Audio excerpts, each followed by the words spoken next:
আসসালামু আলাইকুম। হাসান খালেদ, সভাপতি, বাংলাদেশ তৃণমূল পার্টি, আপনাদের সাথে।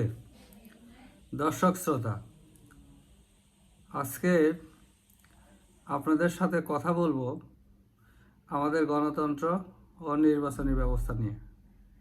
বাঙালি জাতি সবসময় নির্ভেজাল গণতন্ত্র চেয়েছে, কিন্তু নির্বাচনী ব্যবস্থা তাদেরকে গণতন্ত্র দিকে এগিয়ে যেতে বাধাগ্রস্ত করেছে সকল সময়।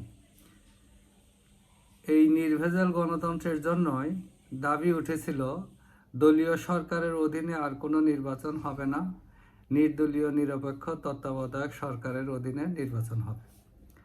এবং 96 সালে সাংবিধানিকভাবে এটার বৈধতা দেওয়া হয় এবং সংবিধান সংশোধনের মাধ্যমে নির্দলীয় নিরপেক্ষ তত্ত্বাবধায়ক সরকারের ব্যবস্থা করা হয়। ওইভাবেই চলছিল। হঠাৎ ত্রয়োদশ সংসদের মাধ্যমে এটাকে রহিত করা হইল। এর আগে উচ্চ আদালতের একটা আদেশ আসলো যে তত্ত্বাবধায়ক সরকার সংবিধানে সংশোধনী করে আনা হয়েছে, সেটাতে ত্রুটি আছে, সংবিধানের সাথে সাংঘর্ষিক, এই বলে এটাকে ত্রয়োদশ সংশোধনীকে বাতিল করে দেয়। তারপরে সংসদে আবার পঞ্চদশ সংশোধনী পাশ হয়ে তত্ত্বাবধায়ক সরকারের ব্যবস্থা বাতিল করে দলীয় সরকারের অধীনে নির্বাচনের ব্যবস্থা রাখা হয়। তারই অধীনে 14 সালের নির্বাচন, 18 সালের নির্বাচন এবং 24 সালের নির্বাচন অনুষ্ঠিত হয় এবং সেই নির্বাচনগুলো স্বতঃস্ফূর্ত হয় নাই, জনমত স্বতঃস্ফূর্তভাবে প্রতিফলন ঘটে নাই। ফলে ওই 14 সালের নির্বাচনের আগে থেকেই তত্ত্বাবধায়ক সরকারের অধীনে নির্বাচনের জন্য আন্দোলন সংগ্রাম শুরু হয়েছিল। তো আমাদের দাবিটা ছিল তত্ত্বাবধায়ক সরকারের অধীনে একটা নির্ভেজাল নির্বাচন অনুষ্ঠান করা। এই ধারাবাহিকতায় 5ই আগস্ট সরকারের পতন হয়। তো সঙ্গত কারণে জনগণ আকাঙ্ক্ষায় বুক বেঁধেছিল যে এবারের নির্বাচন যে হবে সেটা নির্দলীয় নিরপেক্ষ তত্ত্বাবধায়ক সরকারের অধীনে হবে।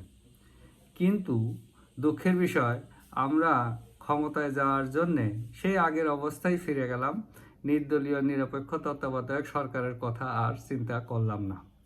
এখন যারা ক্ষমতায় আছে তাদের দল যাতে ক্ষমতায় যায় সেই ব্যবস্থায় করা হচ্ছে এবং ওইভাবেই নির্বাচনের দিকে এগিয়ে যাচ্ছে।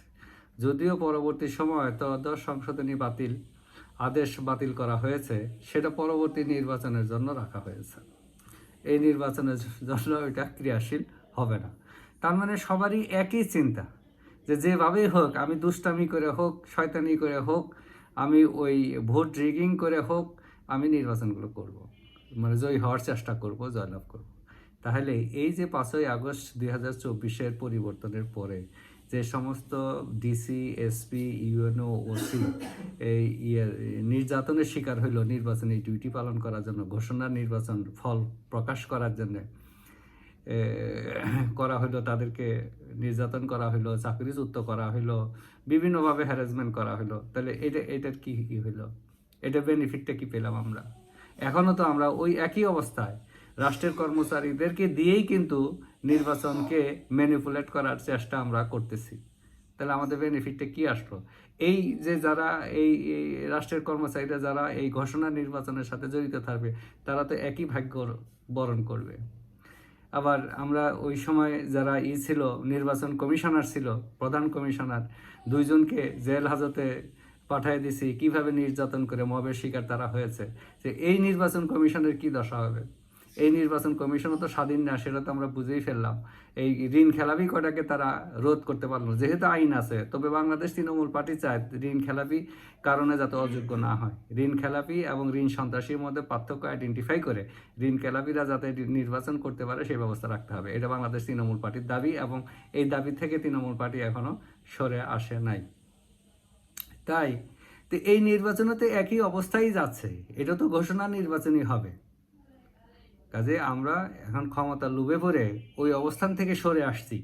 ক্ষমতার দাবিদার এখন বিএনপি, জামাত উভয়ই। আওয়ামী লীগ তো বাইরে, আওয়ামী লীগ তো নাই। তা আমরা আমাদের অবস্থানে ঠিক থাকতে পারলাম না। এই নির্বাচন কি আমাদেরকে সমাধান দিবে? আমাদেরকে কিন্তু কোনো সমাধান আসতেছে না। এই নির্বাচনও কারচুপি হবে। শুধু কারচুপি না, এরা ঘোষণা দিয়ে নিয়ে নেবে, ওই 96 সালের নির্বাচনের মতো হবে। 96 সালের ফেব্রুয়ারিতে যে নির্বাচন হয়েছিল সেই নির্বাচনের মধ্যে হবে। আর ভায়োলেন্স হওয়ার ব্যাপক একটা সমস্যা, এই সম্ভাবনা থেকে যাচ্ছে। তো কাজেই মোহে না পড়ি, ক্ষমতার মোহে না পড়ি, কালেকটিভ চিন্তা করি, দেশের চিন্তা করি, দেশের শান্তির জন্য এই নির্বাচনকে বাদ দিয়ে নির্দলীয় নিরপেক্ষ তত্ত্বাবধায়ক সরকারের অধীনে একটা সুন্দর উত্তম নির্বাচন করে, সুষ্ঠু নির্বাচন করে জনগণ যাকে সমর্থন দেবে সে সরকার গঠন করবে। এই ধারাবাহিকতায় আমরা চলে আসি। যে যেখানে থাকেন সুস্থ থাকেন, নিরাপদ থাকেন। ধন্যবাদ সবাইকে।